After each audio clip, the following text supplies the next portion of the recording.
Ngayon po yun, nagtitiis po ako at naghihirap para po sa aking mga anak. Kasi ayoko po nila nasabihin niya, nung natuto yung anak ko, ito nga pa, umiinom. Nakikita namin sa'yo, mas kami pagbabawalan. Ano ba? Kaya yun din po yung hirap at pagtitiis ko sa aking magulang sa langat. Sabi ko noon, sabi ko nga pa sabi ko sa kanya, natiis ko nga at hindi mo uminom ng alak. Hindi ginawa ko yung bisyo. Sabi ko, bakit di mo matigil-tigil yan? Kung paninigarilyo mo. Ako yung mga kaibigan rin ako pupunta sa bahay. Kaya mga kumarit, kumpare ko. Ako sabi ko nun sa magulang ko sa anak ko, kung tinanggap mo yung gusto na buhay mo sa sarili mo, kaya kulang ikusumbit mo sa kanya. Mawawala yan. Sabi ko, pagkatiwala mo lang sa buhay mo. Sabi ko, tingnan mo si mama. Simula kung totoo niya siyang nagsisi, nagtalikod sa pagkakasala. Kung wala rin, hindi ko nakikita na iinom-inom na kako dito. Dati nakikisabayan niya sa inyo. Yung kumari niya, papatotoo rin. Yung mga anak niya, tinanong ako ng isang araw anong ginawa ko rin kay mama niya. Nagulat ako, bakit ko? Akala ko kung ano na. Bigla daw kasi nanahimik. Dati kasi pag nakain mo sa Susan, maingay yan sa bahay nila. Hindi magkakasundo-sundo. Nagugulat sila, yung biniro nila. Talaga po narinig ng aking tinga kasi may mga kabataan doon, binibulit ko. Mga naglalaro ng basketball. Pusa, kumatalon doon, naman naglalabas, saging hallelujah. Kita ko yung balin, humilupat din mga labahan. Glory to God. Amen. Glory to God. Talagang niloob ng Diyos yung paghihirap at pagtitiis niya. Yung bilang isang tao ko siyang kasalanan.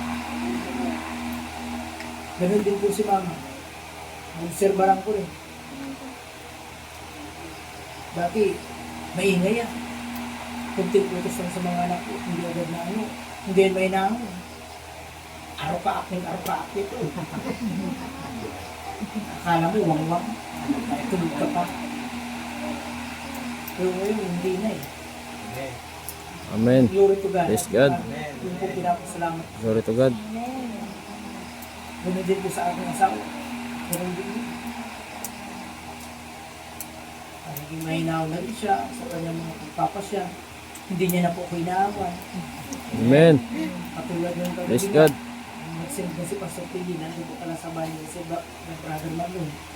Nung dati pag tumatakas ako, kung ano-ano ang sinasabi. Nung may pagkakaliwanagan ko na siya, sa pamamagitan ng salita ng Diyos. Naging may naman siya. Dati po nung hindi yan. Naaway ako niyan lagi.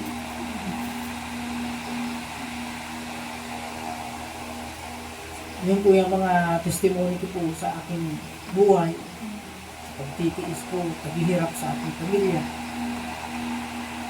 Kasi yun po talaga, yung asawa ko ang ginamit ng jablo. Kaya sabi ko nun sa kanya, pag inaaway niya ako, Satanas, lumayas ka sa kanya. Ito po yun, alam niya yun eh, nagalit siya sa akin, huwag mo kong tawagin Satanas.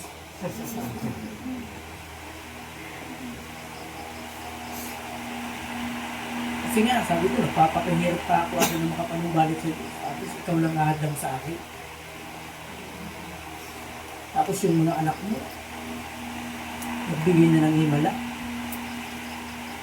Paloob mo ng Diyos yung maganap sa iyo. Bigyan mo sa Kanya. At glory to God po, binago po siya ng Diyos.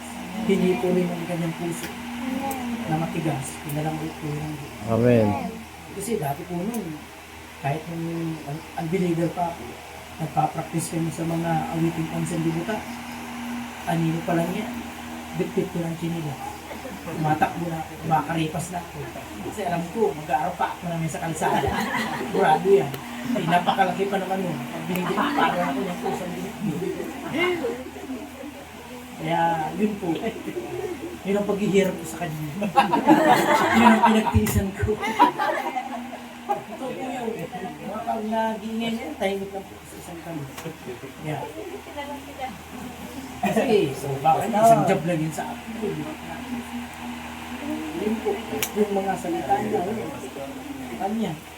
Alam po yan, ang mga anak ko, kung paano po akong butitiin ng asawa ko yan. Talo po yan ng Armalite. Kung yun pong tinawaan kami pareho ng Panginoon, yun po maraming nabago sa kanya. Amen. Ay yung paghihirap at pagtitiis bilang mga anak ng Diyos, ibinigyan niya po kami ng gantimpala. Yun na po, nabuksan yung spiritual na pag-unawa namin. Amen. Kaya kung nag-uusap na po kami, Praise God. hindi po yung akala mo nandun po sa kabilang mundo. Magkaharap lang naman kayo magkausap. Hindi na po yung pasigaw. Nag-uusap. Ayun na po yun.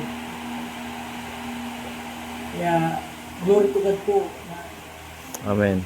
yung asawa ko po nabago. Binago. Amen. Bago po darating